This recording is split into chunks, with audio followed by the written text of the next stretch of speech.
Welcome back to Norrath. So we're starting off the episode today in the dwarven city of Caledon, where we left off in the last episode. And today we're actually going to be heading away from the continent of Fedor entirely, back to Antonica to visit the lost temple and city of Cazic Thule. And to get there, we will need to take a couple of portals. We will need to go through the Druid network over here outside in the Butcher Block Mountains to get back to, I think, the Common Lands, and then from there we will need to use the small wizard portals, which will take us directly to Cazic Thule. So let us leave Caledon. It's going to be a little while before I get back to working on this city again. Out into the Butcher Block Mountains. And we can see that the Druid rings are just right here outside the city, conveniently by a dwarven watchtower. So if we land here, we want to find the button, which will take us all the way back to the West Common Lands. There it is, right there in front of us. However, before we get to that, I first want to show you a short animation of the world map showing you our current location and where we will be stopping off at the Common Lands and then all the way down to Cazic Thule itself. And I want to do this to help you get your bearings, because one of the things that sort of annoys me when people have worlds and they sort of jump all over them and you never really know exactly where they're at. And I want to do something a bit different.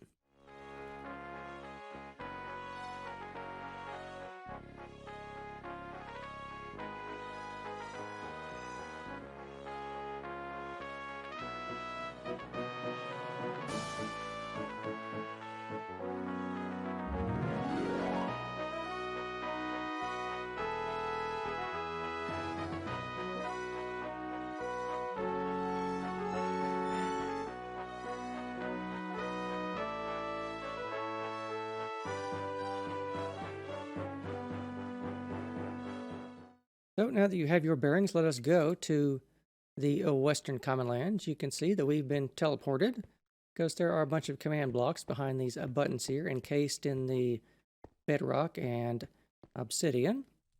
So we can tell by the severe architecture change that we are back in the Common Lands themselves. A lush valley full of rolling farmland and houses. And by the aqueduct here, you can see that we are on the other end of the city of Freeport, which is going off in that direction. But we want to go over in this direction over here, over the aqueduct, past this little lakeside town, which I have yet to name. And over here to the smaller wizard spires. And the spires themselves are, of course, near the Dungeon of Befallen, which is... the entrance is over there, and it's underneath the desert itself. But we actually want to land down here and find the button which will take us to Cazic Thule. There it is, labeled very conveniently for us. But I think we're going to have a bit of extra time in this episode because we are only going to Cazic Thule. So what I want to show you now is we're actually going to switch off into World Painter so I can talk about the upcoming Lucklin expansion map that I have been working on for about a year now. Just like when I originally made Norrath itself, I want to just sort of remark about a few things in World Painter and just show you the map in general so you can get a sense of exactly where we're headed in the future of this and what we're going to be doing. Because I want Lucklin to be included in the version 1.3 of Norrath that I hope to have out to you sometime this spring. Welcome to World Painter.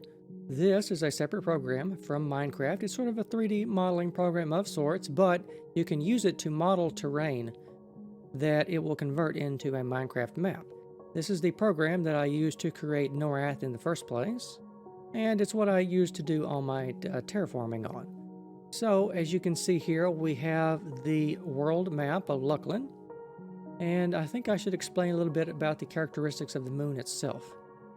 Now, for those of you that don't know, Lucklin is tidally locked to the sun, but it is in orbit around Norrath, and the only way I can think of to have this happen is that it has to first rotate on its side and be in a polar orbit around Norrath itself, and the entire orbit around Norrath needs to precess once a year as it goes around the planet, so it can stay pointed at the sun while it also goes around the planet. Now in reality, orbital mechanics mean that this would not actually work, so we have to resort to a bit of magic to make that work, unfortunately. But for the rest of it, now, tidally locked means that with the sun, by the way, the North Pole is over here, by the way, where you see the mouse cursor at, so the south is over here. And the north, or rather the left half of the moon, is in permanent light. And the right half is in permanent shadow. And that's going to cause a bit of a temperature differential on the moon, of course. Which means that the lunar highlands up here look very much like moon terrain because they are not only very desolate and the atmosphere is extremely thin at that altitude, because all of the breathable atmosphere of the moon, by the way, it's mostly pressurized down here in all of these valleys down here that you can see that are sort of like depressions sunken into the face of the crust of the moon. But as far as the highlands go, the atmosphere up there is very thin, pretty much unbreathable. In some areas of the moon, there's actually a complete vacuum because the gravity of the moon is about 0.8, I think, of Norrath, probably. So it's quite strong, so it will pull the tenuous atmosphere down into these valleys, meaning that the upper surface up here, which we'll just zoom in, take a closer look at that, meaning that it is quite desolate and has many craters and craters upon craters and craters upon craters upon craters, as you would expect a moon to have. But as we get towards the terminator over here, the temperature becomes rather stable, so we have more green areas. But as we get into the dark side, things drop well below freezing. And indeed, up here in the highlands that are covered in glaciers and sheets of ice, it is pretty much a death zone from the cold and the thin atmosphere. As when you get over here, it's another death zone because of the extreme heat on the surface up there as well. However, down here in the lower valley depressions, as you can see, we do have some habitable spaces. And this is one of my favorite little areas down here. This, we will start off over here down in the lower left. This is Maris Seru, the Sea of Seru, which, as you can see, is going to be a large hydrothermal region, which I posted a little bit of content of this zone on Instagram already, by the way. And above that, this is going to be the Mons Letalis. Translation, the Lethal Mountains. And these are going to have various pools down here filled with poison gases or liquid. I'm going to do that with a glass fog effect. But it has a very rugged and interesting terrain up there to make it the Lethal Mountains. They're also supposed to be slightly sparkling in the sun, by the way. Up here we have a vast dried up plain, because this is the Gray. It is called that because this is the last domain of the Shisar Empire from Norrath. And indeed, the temple itself is going to be placed down here where you see the marker.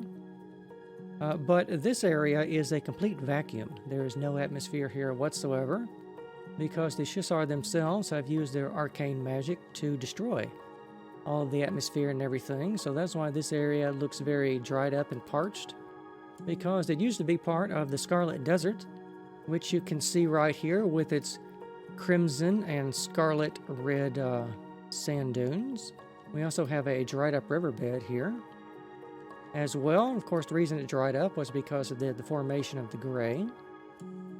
And up here we have a small little cratered area. It's technically part of the Scarlet Desert, but this is going to be where Grieg's End is going to be located up there.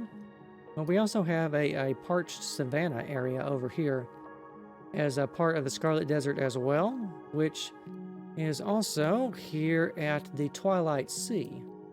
Of course, the Twilight Sea, named because the terminator of the division between day and night, goes through this direction here.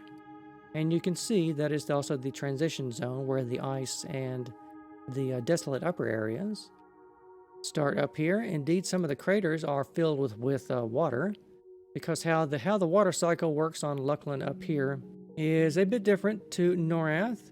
Things tend to freeze up here on the glacier areas, but then they will sort of slide down and melt and turn back into water, but be re-evaporated by the sunlight off the lakes here, and that's how that turns over. And as you can see here, the Twilight Sea is the largest body of water on Luckland and is a very fertile region. Got 5 major islands in it, as you can see here, and they're all going to have unique biomes for these, by the way. I'm working on filling in the trees and everything for those, and on the other side of that this is going to be the location of the combined capital of Cata Castellum. It's going to be a high Gothic style of city up here, and it of course straddles the region between the Twilight Sea and the Tenebrous Mountains. Over here, the Tenebrous Mountains are of course filled with vampires. In the right side over here, across the river, they are a rather cold and dark region though, because as you can see by the ice on the highlands here, we are now on the dark side of the moon. So there is a lot of bioluminescent vegetation actually on Luckland to counter that in these areas. Directly below that is the Grimling Forest. I have posted this as a giant mushroom forest on my Instagram already. You can see a little bit of that. Down below that is the Hollowshade Moor. This is going to be, I think, a sort of red foliage region over here. And right smack in the middle of this is going to be the Vashir city of Charval, which I'm thinking about doing in a Moorish style, actually. It's not a style I built yet, but that is on my list to develop. And below that, we can see the 2 divisions of a Shadeweaver's Thicket here. These 2 regions are both Shadeweaver's Thicket. And they're going to have their own unique vegetation down here, as well as some hydrothermal pools, by the way, to help warm up this lower region, which would otherwise be too cold for inhabitation. The geothermal pools down there help keep this region warm and habitable. Down here, across sort of a large mountain range here, we have the Umbral Plains. This is going to be a large fall-themed forest, and down here, right in this crater, is going to be the Kievan city of Vexthal. That's where that will be located. And up here is the Maiden's Eye, also called Ka-Vathen, which is another Kievan area. It's going to be a sort of a more green and lush forest, as you can tell by all the color coding. And then we have a small unnamed sea over here, which takes us to the Dawn Shroud Peaks. That's what this region is called. This is probably just about the most fertile region on the moon of Luckland itself, along with the Twilight Sea up here. But I think the Dawn Shroud is probably a little bit more fertile just because it has more land. But it has 1 hydrothermal pool down there, and in the middle between that and Maris Seru is Sanctus Seru, which is going to be done in, I think, a Byzantine style, which is going to be this city here. And of course, those of you that are familiar with Luckland will realize there are a lot of underground areas. That we're going to have the Nexus down here, as well as the Polyl Caverns and Fungus Grove, and a lot of caves and big underground places as well that are not currently built, that won't show up on this map. So now that I've given you all the lengthy backstory, we actually want to go up here and we're going to use the 3D view, which I have already prepared down here. So this is sort of an orthogonal 3D view of the entire terrain. We've been looking at it in sort of a 2D, but now if we zoom in, we can see the entire map in 3 dimensions, very much zoomed out here. And down here at Maris Seru is probably one of my favorite areas that I've made because of all the coloring. Looks really good on it. And up here we have the Mons Letalis, the Lethal Mountains. Up here again, the gray, the blasted and airless lands. And then the Scarlet Desert up here. And then the Twilight Sea region over here. Cata Castellum, the city up here. The Tenebrous Mountains with the vampires infesting over there. The Grimling Forest, which is going to be the giant mushroom forest I talked about. Hollow Shade Moor. Charval on top of the crater here. The Shadeweaver's Thicket with its geothermal pools and everything, keeping it warm. The Umbral Plains down here with the crater that will house Vexthal. The Maiden's Eye, otherwise known as Kavathan. This sea here, and the Dawn Shroud peaks here as well with Sanctus Seru over here. And that will round up the entire map, I think. So I hope those of you that have played EverQuest are excited for this future expansion. Luckland was always one of my favorite expansions, but even if you have never played it and have only played Minecraft, I think you will also very much enjoy being able to come here and explore this particular map. So with all that said, let us now return to Norrath. Alright, I hope you are excited for the Luckland expansion, but let us get back to the world itself and travel to Cazic Thule. So we have now traveled to another copy of the Spires, which, as you can see by the drastic change in vegetation here, we appear to be in an overgrown and entangled jungle biome. One of the largest jungles on Norrath, in fact. And I believe peering out behind the trees here, we have Cazic Thule itself. In fact, we appear to have a rather fearsome looking face there and some towers. Some more statues as we get a little bit closer here. They're very archaic and rough statues. No doubt reflecting the fearsome inhabitants around here, which I believe to be a race of lizard men. Which is not the XR, it's a different but related race of lizard men. And looks like the entire city has actually been overgrown and entangled by the jungle itself. So somewhere around here we should be able to find an entrance. There we go. This looks suitably like an entrance. Here to have some stairs here, and I need to actually go down through this and connect it back to, there should be a little roadway down there somewhere, and there's the spires we just came from. So if we dare venture in to the city, we can see that we are met with a large paved area and yet more overgrown and entangled trees. The trees down here appear to be very prehensile in nature, with various vines that will grab you if you get too close to it. But let us carefully go around and explore the map here somewhat. So it looks like we have some houses off to the sides here. They appear to be intact, but undecorated. The exteriors are, of course, very overgrown. This appears to be a somewhat very primitive type culture down here, I would think. Looks like we have a large staircase that goes up to what looks like a small temple up there. In fact, we have a number of these around here. And we appear to have a very large one over here as well. And there doesn't appear to be, well, no, it looks like we have some signs of inhabitants. Looks like we have a primitive Karen is over here. This cat is very far from home. No doubt a regular jungle inhabitant. So if we explore a bit more, I think we should go up these stairs here and get a good view of exactly what is at the top here.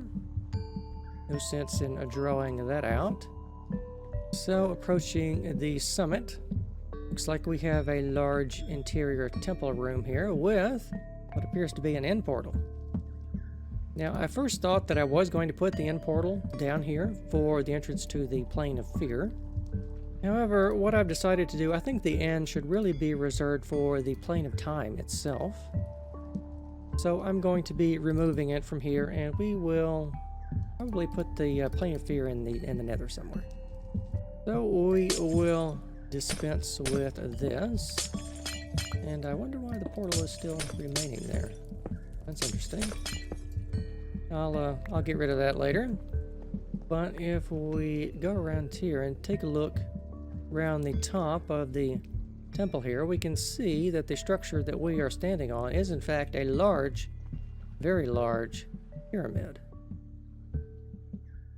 And it appears to be the largest pyramid in the city, although that one over there is quite big. Looks like it has another temple on the top of it.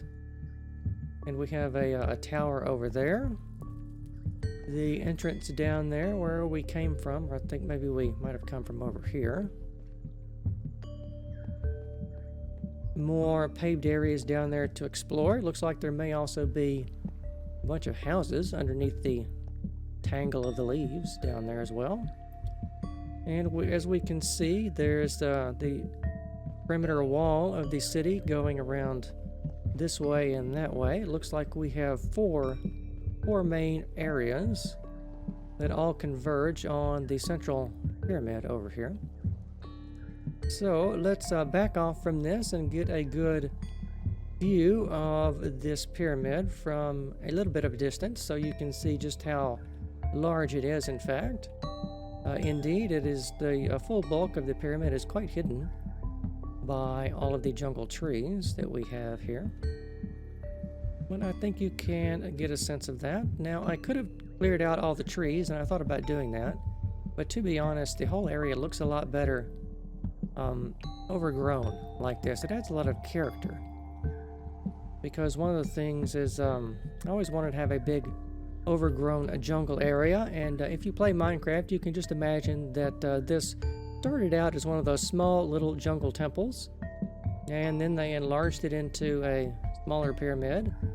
Then a medium-sized pyramid, and then finally a massive pyramid over here, which the pyramid itself is actually intended to be the temple of Cazic Thule himself. And over here, it looks like we have another, looks like it's a pyramid base, but it's got a tower on the top of it. Perhaps this is used for astronomical observations of some sort. I'm not really sure what the lizard men are up to around here. Well, we can see various structures poking up through the leaf canopy as we fly around. Not too much is visible though. We have another large building back here, also quite overgrown. And I think that we should actually land and where we started down here in this courtyard and do a little exploring down here on the ground. So if we move around, it's quite dark here underneath the leaf canopy. We can see that there are various streets around here as well, or maybe we can't see. And they're all extremely overgrown. Looks like this one leads to another temple. Another house over here, like it has a second story to it. But let's continue following the road around here as well also. Like we have a bunch of houses over here. Of course, these houses are not yet decorated. Indeed, since the lizard men are a rather primitive civilization, indeed barely sentient themselves, there's not going to be a lot in their houses.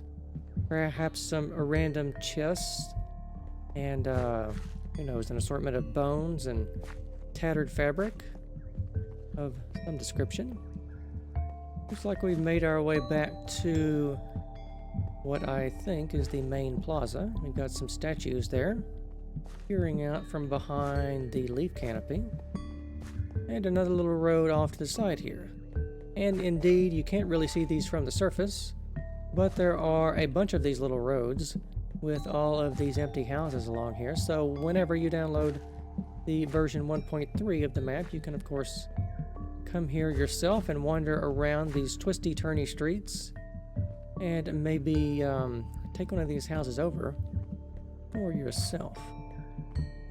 So let's see if we can make our way back to one of the main areas. This is going to be close enough. Let's get some more altitude on this. Now, if you follow my Instagram, you can see the complete city from a number of views that has all the leaf canopy removed from it. So you can get a good sense of just how vast the city is. I believe in terms of size, it's probably about half the size of Felwythe,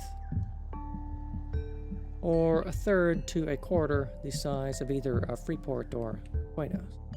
And this is just going to be the beginning of what I will eventually put down here in the jungle. There's going to be a few, probably more and smaller cities done in this style, which, by the way, the inspiration for this style is taken partially from the Aztecs, but mostly from the Mayans, the cities of Uxmal, and the pyramids of Tikal and Chichen Itza, if I have pronounced any of those correctly, which I probably haven't. But some of you from EverQuest will remember that the Temple of Cazic Thule itself was done in a design like this for the central pyramid. But in my version of Norrath, I've taken that as inspiration and turned it into this vast, sprawling jungle city, which you can see here. But that's going to be all the time we have for this episode. Of course, we're going to be seeing more of Cazic Thule as I build it out more. Although the shape of the city itself is complete in most of its buildings, I need to add things like, an underground area and all the little bits and pieces in some of the houses to add texture and make everything just a bit more decorated and finished in its fine details. But do let me know what you think of my design for the lost city of Cazic Thule. And thank you very much for watching, and I will see you next time.